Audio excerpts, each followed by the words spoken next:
এই 5 জনের গলায় বাঁধা শিকল আর সামনেই ঘুরছে ব্লেড। একটা ভুল মানেই শরীর ছিন্ন ভিন্ন। তাদের পেছনে বিশাল এক দেয়াল, আর সেই দেয়ালে ঘুরছে ভয়ঙ্কর ধারালো ব্লেড।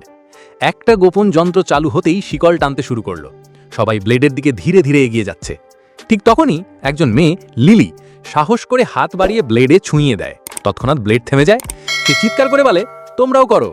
সবাই বেঁচে যায়, কিন্তু একজন তখনও অজ্ঞান। পরের রুমে ঢুকতেই শুরু হয় নতুন খেলা। বুক কাঁপানো হাসি দেয় একটা ভয়ঙ্কর পপেট।